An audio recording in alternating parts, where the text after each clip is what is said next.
All right, guys, I really didn't want to make this video, but it is time that we address Tucker Carlson and all the wild things he's been saying. If you haven't been keeping up, Tucker Carlson's been doing a media tour of sorts. He went on Sean Ryan, went on a bunch of other podcasts, and a lot of it is him kind of championing Nick Fuentes, oddly enough. And so what I want to do is engage with the challenge he's issued about why Nick Fuentes isn't wrong and why his defense of Nick Fuentes isn't wrong. And so it's going to be less about attacking Nick Fuentes, and I've done that before, attacking Tucker Carlson. I'm just going to do my very best to engage with the points that Tucker Carlson has laid out to see if they actually make sense or if there are other reasons why young men are gravitating towards Nick Fuentes. So to start off, here's Tucker Carlson on Sean Ryan, and this is the kind of challenge I guess he's issued, so I'll take him up on it. That the last month, I don't think a single person has ever made the case that I'm wrong, that Nick Fuentes is wrong. The Jew hatred stuff is wrong, period. And I said that.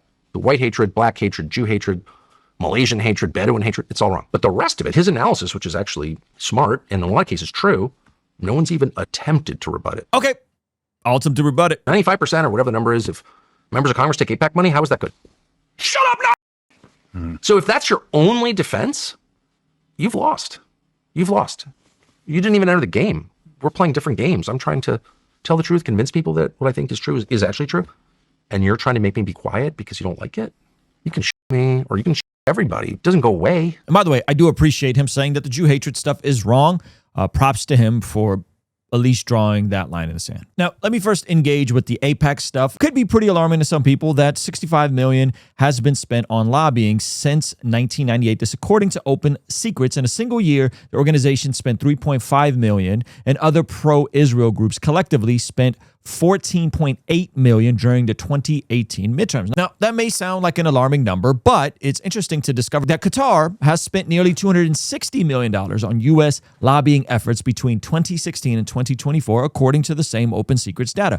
This includes a significant increase in spending after the 2017 Saudi-led blockade. Wall Street has also spent $149 million on federal lobbying in 2023, according to Open Secrets. And so it's not to say that AIPAC is good. I don't think they are. But it is interesting to say there's so much frustration with AIPAC while ignoring that Qatar actually spends way more on U.S. lobbying than AIPAC or Israel. But that's neither here nor there. Now let's jump into Tucker Carlson's reasons why he thinks that so many young men are following Nick Fuentes, and if there's something more to the story that perhaps he's not seeing or he's intentionally omitting. Our Black Friday sale is here, and one of the items that we get the most amount of feedback on is our devotional bundle, where you can get yourself our Bless God Prayer Journal, our Bless God Leadership Planner, and the 60-day Occupy Till I Come devotional available right now. You can get one for yourself, and then you have some stuff to give to your friends or family for Christmas. A great way to think of that loved one. And we also have limited edition signed copies of my USA Today best-selling book, Godly Ambition. It's on sale now. Go to blessgod.co and pick yours up. So the first reason Tucker Carlson lays out is that young men have been felt like they are hated by the broader world and the broader community. So let's, in the case of Nick Fuentes, focus not on Nick Fuentes, but on the people who watch Nick Fuentes. What kind of world have they grown up in? These young white men. Well, they've grown up in, over the last 10 years, a world that hates them. And not in a subtle way. Openly. With a Hutu-like directness and ferocity. They've grown up in a country that has systematically, in law, excluded them from the workplace, from education, from federal grants. He goes on to talk about DEI and young white men being left out of certain economic opportunities, and plays a collage of clips bashing masculinity, which I think all of that is fair, and I've seen it play out, especially in the online spaces. Now, I actually think this is by far Tucker's most reasonable critique.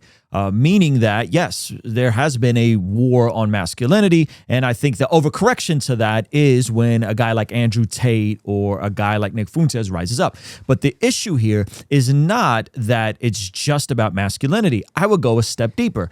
I think masculinity is often developed within the confines of fathers in the home. And many people don't know that this generation that's being raised right now is the most fatherless generation in history. According to U.S. Census data, 1 out of every 4 young men growing up without a father in the household. And 80% of the youth who end up in youth prisons come from fatherless homes. This is also 71% of high school dropouts and 63% of teens. You see, I grew up without my father in my household, and let me tell you firsthand that when you don't have a father in a household, you grow up hungry for direction. You'll take masculinity wherever you can get it. And you are unfortunately more susceptible to extremes and at the very least consuming very toxic and self-destructive media. So if you don't have a father or a father figure to teach you confidence, direction, strength, masculinity, you will slide into the most attainable counterfeit of it, usually from a guy on the internet who sounds very certain about all of his claims. You see, what Tucker is leaving out is, unfortunately, self-destructive leaders thrive when fathers aren't in the picture. The idea of masculinity, in my opinion, is ultimately oriented around fathers that can display what biblical masculinity looks like, and contextualizing some of the noise that's happening by culture, as if culture gets things right at all. Generally speaking, when it comes to these issues, marriage, sexuality, masculinity,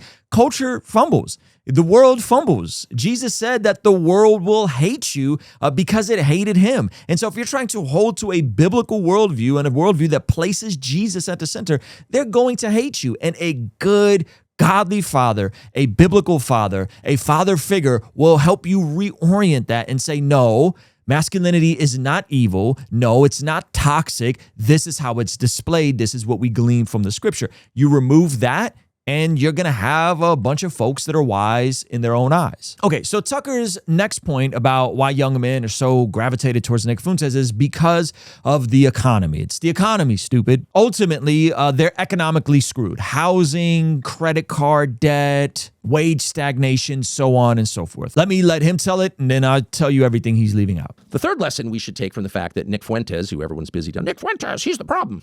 Right, yeah, he's the problem. Some 27-year-old goes, he's the problem. No, you're the problem, actually. The uncontestable fact that the economy, the rest of us in our 50s, 60s, and 70s, people have all the money, have created, is destroying young people. Just a fact. And it's not just that they can't have, the place in Greenwich and the place in Jackson Hole. No, they can't have any place. They can't have anything. They can't own anything. And rather than even spend a day thinking through, how do we fix this? The answer is, well, we'll just import people who are grateful for what they're getting here, because the differential between what they got at home and got here is pretty big. Here's just an overview of it. Buying a home has never been harder. The average first-time buyer is now 40 years old, and it's more expensive to own. Nationally, the median price of a home is $415,000, up more than 50% since 2019. If you buy that average price home now, the payment is roughly $2,000 a month. When you pay it off in 30 years, it would have cost you about $657,000. Just 6 years ago, you'd have paid $1,500 a month and about $563,000 total. A new survey by Coldwell Banker finds 71% of aspiring homeowners are postponing at least one life decision, like getting married, having kids, or making career moves until they can afford to buy a home. So they can't afford houses. Probably the top issue for young men in their 20s and 30s are a lot of issues. By the way, at a time when they can't buy a home, the idea of sending money to a foreign country, particularly Israel, but all countries, any country, Sudan, France. He then connects this idea of the average first-time buyer being older and older. I think now it's 40 years old, and connects that to the idea that, they're upset because the United States is shipping money to other countries and people here can't buy homes. He then also points out to the buy now, pay later scam. They have student loans, they have credit card debt, and of course now there are all these other ways to borrow money that are disguised. Buy now, pay later. What's that? You're going into debt, of course. Tucker rightfully points out the craziness of the debt trap that's been happening, and the reality that, yes, it is getting harder. That is the truth. Housing is going up. Groceries are going up. Inflation is a real thing. Now, before I get into some of the things he clearly leaves out that I think are so crucial, some of you guys may or may not know my story. I got married in 2008.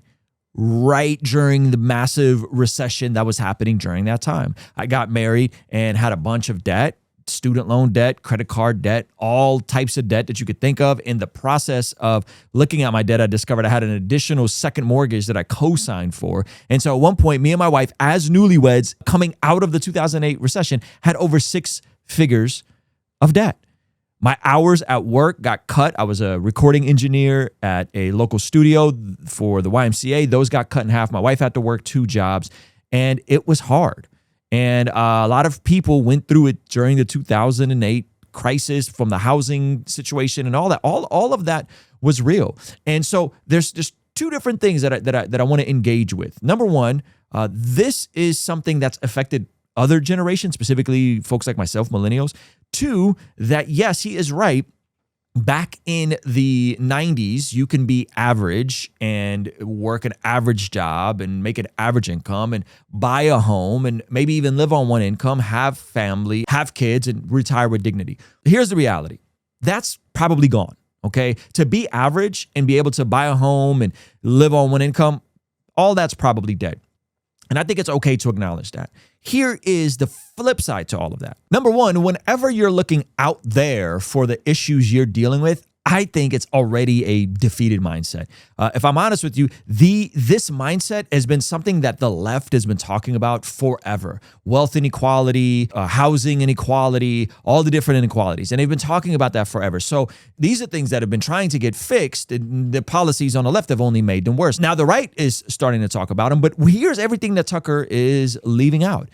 There's never been a time in history where it is easier to make money. Let me be specific. It has never been easier to learn a brand new skill. It has never been easier to develop yourself through competent and deep work to add skills to your repertoire. It has never been easier to buy assets right inside of apps on your phone like Robinhood or like Cash App, or start a Roth IRA with a Wealthfront account, a Fidelity account. It's never been easier to buy assets. It's never been easier to build relationships with people, to connect with people that you would have never had access 20 years ago. It's never been easier to develop a side hustle on an app like TaskRabbit, where you can discover what people in your area are needing, from assembling IKEA furniture to painting to basic plumbing work. All of that is available through apps like TaskRabbit, and people can go on there and develop a skill set to serve people while pursuing other things that they're passionate about. It has never been easier to launch a business right from your laptop. It has never been easier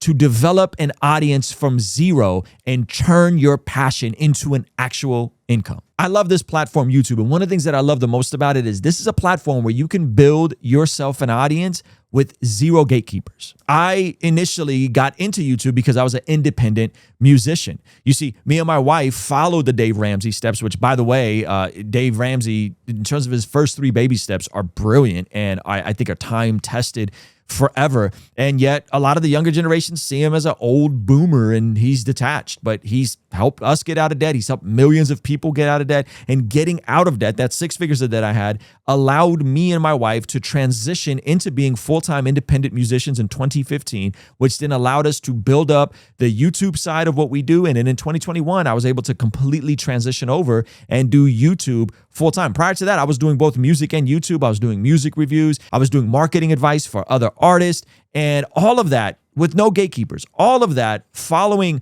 basic principles that I would argue are found in scripture about money management, like avoiding debt, living on less than what you make, learning to keep a budget, saving an emergency fund for a rainy day.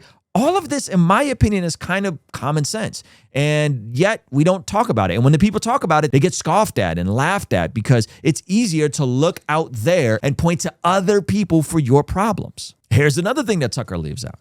Right now, the average American spends approximately 7 hours a day scrolling on their phone and consuming media. I'm not talking about education. I'm not talking about developing yourself. I'm not even talking about work stuff. I'm talking about just the average American screen time is 7 hours a day consuming TikTok, Instagram, Facebook. Well, young people probably aren't on Facebook, let's be honest. Netflix, Amazon Prime, you name it. They're consuming stuff 7 hours a day. That's almost 49 hours a week. Now, here's the crazy part about all of that. There's a book that came out recently called The First 20 that says that you can become competent at almost any skill with 20 hours of deliberate focus. And the average American is spending almost 50 hours a week brainlessly doom scrolling on social media. And what are they listening to on social media? Guys like Nick Fuentes, guys that are going to tell you it's not your fault. It's the system's fault. It's everyone else's fault. It's the boomers' fault. It's Gen X's fault. It's millennials' fault. They own everything. When that's just going to reaffirm your apathy and your lack of desire to do anything despite all of the opportunities that are afforded right now. So forgive me, you can't complain about oppression while brainlessly scrolling on a device that's more powerful than the Pentagon's computers from the 90s while ordering DoorDash to your front steps and chilling all day playing video games. So young people tend to think they're oppressed, but generally speaking, they're not. They're financially undisciplined and overstimulated. Probably pretty important for Tucker to point out here. You see, Tucker is framing young men as prey. They're victims. But what if he stopped for a moment and actually considered that maybe, just maybe, young men are complicit? You see, they don't need DoorDash or designer clothes or a $200 a month energy drink addiction. You don't need to go into debt for tacos and sneakers. So forgive me, but you can't claim that the system hates you while you're financing sushi on Afterpay. And those of you guys that are followers of Jesus should know that the Proverbs in the scripture repeatedly warn against debt. Proverbs 22:7. The rich rule over the poor, and the borrower is slave to the lender. Just a few verses later, verse 26, it says, do not be one who shakes hands in pledge or puts up security for debts. If you lack the means to pay, your very bed will be snatched from under you. Okay, so then Tucker Carlson goes on to bring on Nikki Haley's son and talk about another issue with regards towards the young generation's distrust of the media. Check it out. But you felt that the news outlets that were like there to serve you were actually maybe not serving you and instead misleading you? No, of course not. And I absolutely hate the media. I just do. They are, to me, the worst people in the world. They are vultures and blood-sucking leeches who care nothing about the country. They thrive off the destruction of the United States. And the way that they get that is through sowing division and chaos, because that's how they know people watch them more. That's how they get more money. And so it's very similar to the way the greedy anti-American corporations are, in that they don't care about American values, American identity, American sovereignty, American workers, American people. And therefore, we shouldn't care about them. So, some, I assume, are good people, to quote our president.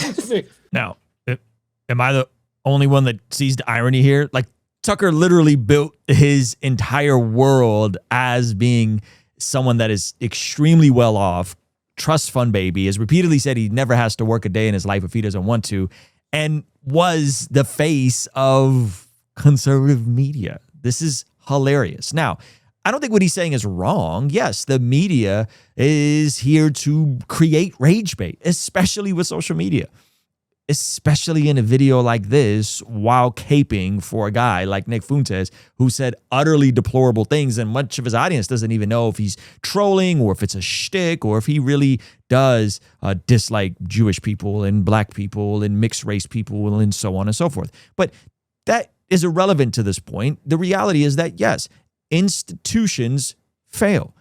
People who run institutions are sinful. And when profit incentive is the only North Star, guess what?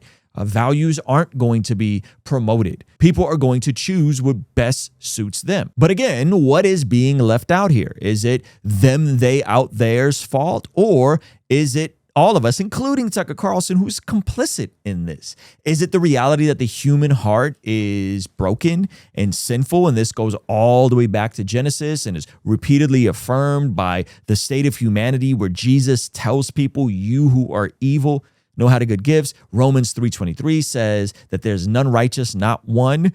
This is the part of the human condition, unfortunately. But what's being left out here is this generation also had their most formative years in high school rocked by the pandemic. Many of them didn't get to experience their junior or senior years because of everything that was locked down. Another thing that's omitted by Tucker here is that the average young man's brain isn't even fully developed until they're 25 years old. The prefrontal cortex, the part of your brain that helps you navigate with impulse control, long-term planning, emotional regulation, risk assessment, doesn't fully mature until you're 25.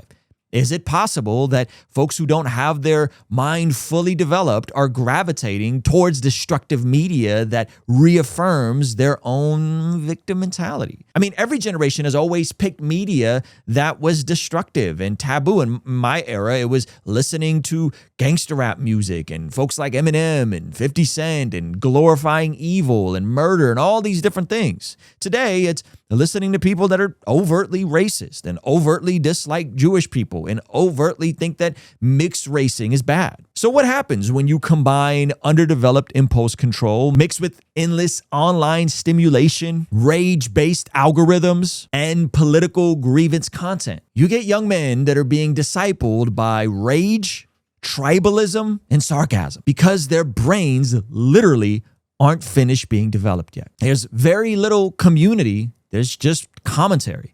Back in the day, if you wanted to get good at something, you'd have to become an apprentice. You'd have to go and work with someone, learn how to work with your hands. Now, community is found in Discord servers with people you seldom, if ever, meet in real life that you call your best friends and your closest comrades, and yet they don't do life with you. And this is one of the beauties that I keep pointing people back to in the local church, is that at least in the local church, as flawed as it is, you have men that can model responsibility for you. You have men that can show you and do life with you in a real scenario where you can see a man that's a season or two ahead of you, a man that is perhaps married when you're single, or a man who has children when you just got married, or a man who has children that are older when you just had your first kid. That is often more caught than taught, but people are being robbed of community in exchange for this counterfeit pseudo online world that they exist in. And what do you think is going to happen? Commentary is going to replace community.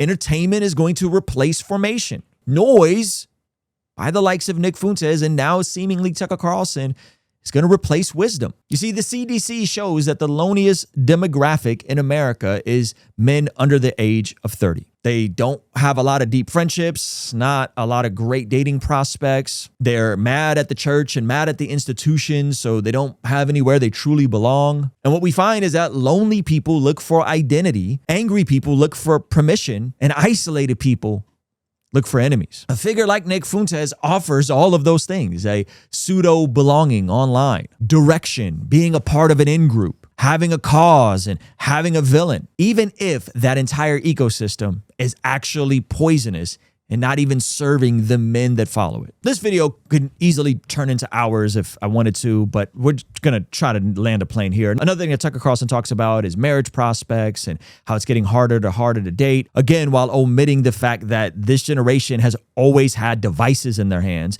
meaning that they've always had access to cheap and non-committal sexual activity through stuff like pornography. What do you think that does to the human brain? What do you think that does to how young men then perceive women? When you package isolation with porn and overstimulation with very little real-world social muscles, it's going to breed resentment, and resentment is going to breed extremism. So to me, the real issue here isn't oppression. We've been hearing that for decades. The real issue here to me is a lack of direction. And even if I were to grant many of these things, even if I were to grant that, yes, it's going to get harder financially, it's going to get harder to buy a home, it's going to get harder to live off of one income, all of these things could be true. The systems and the institutions, all of that could be true. The reality is Jesus doesn't call us towards resentment. You see, life is hard. And Jesus said, in this life, you will have trouble. But Jesus doesn't call us to bitterness. He calls us to build. There's a reason why Jesus called fishermen and ordinary dudes that faced hardships every single day, men who understood pain without letting pain define them. Life is hard, man. But Christ doesn't call you to bitterness. He calls you as a young man to build. You see, where Tucker's worldview in this gathers resentment and grievance and institutional distrust, and all of those things out there may be true, the gospel calls young men to agency and responsibility and kindness and love, discipline, calling, and living a life full of vision and purpose. Young men weren't called to be victims of the times. They were called to be stewards of the times. And this is why I wrote Godly Ambition, because I'm not going to sit here and act like we're going to be blind to hardship. We just refuse to bow to it. And when you have a framework for your life, and why I wrote this for young men is to give them a framework, you start understanding that, man, despite life being hard and despite us not having it as easy as our parents, that doesn't change the opportunities that are in front of us right now. Hard seasons don't make weak men. Weak habits make weak men. Hard seasons is where God builds up men to lead families and carry burdens and learn self-denial and build things and build businesses and plant gardens and think multi-generationally despite all of the issues that they're dealing with. So you can stay bitter about the world, or you can start building the future that God actually has for you. But you can't do both. So those are the things that I think Tucker Carlson just completely leaves out and is numb to. And in my honest opinion, sounds more like a leftist, which is why I think the term woke right has been so explosive lately and a lot of people are triggered by it. And if some of this conversation speaks to you, good. Pick up the brand new book, Godly Ambition. We have it a part of our Bless God Black Friday sale. I actually have signed copies at blessgod.co. We'll have this linked up. You could pick it up. It's also available on Audible. You could also check out the rest of our Black Friday sale. We have our Bless God Discipleship Bundle, which has my 60-day devotional taking you through the entire narrative of Scripture. We also have a prayer journal, leadership planner, things to help you develop, become the type of person that God has called you to be. It's all happening at blessgod.co. Let me know what you think. Pinned in the comment below, and let me know if you enjoy this video that YouTube is recommending for you. All right, I'll see you over there. Peace.